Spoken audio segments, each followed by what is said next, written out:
আর ইতিমধ্যে যে খবর পাওয়া যাচ্ছে, রানা রউফ এবং মোহাম্মদ ইজাজ এদের দুজনেরই 14 দিনের পুলিশ হেফাজতের নির্দেশ দেওয়া হয়েছে। বারাসাত আদালতে আজ তোলা হয়। আদালতে কি হলো আমরা জানবো আমাদের অপর প্রতিনিধি সমীরণ পালের কাছ থেকে। সমীরণ।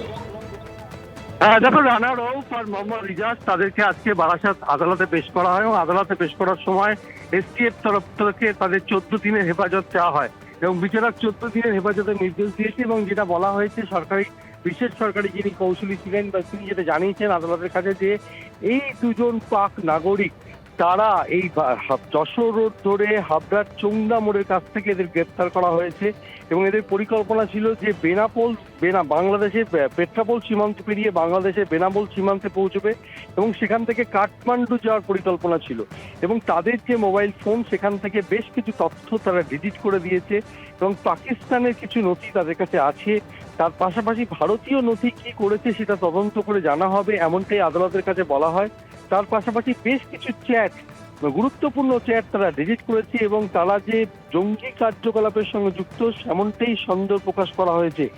এই দুই পাক নাগরিক তারা দীর্ঘদিন ধরে এ রাজ্যে ছিল এবং তারা কোথায় আশ্রয় নিয়েছিল, কারা তাদের পরিচয়পত্র তৈরি করেছিল, এই সমস্ত জিনিস খতিয়ে দেখার জন্য এসটিএফ এর তরফ থেকে নিজেদের হেফাজতে চেয়ে আবেদন জানানো হয় রানা রউফ এবং মোহাম্মদ ইজাজকে।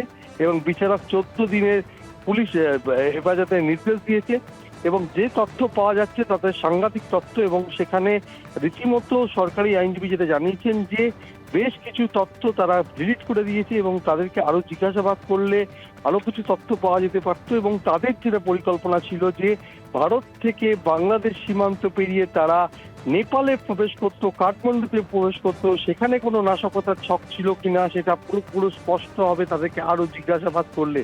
এবং আরো তথ্য প্রমাণ জোগাড়ের প্রয়োজন রয়েছে, এমনটাই আদালতকে জানানো হয়। সব শুনে বিচারক 14 দিনের পুলিশ হেফাজতের নির্দেশ দিয়েছে। ধন্যবাদ সমীরণ।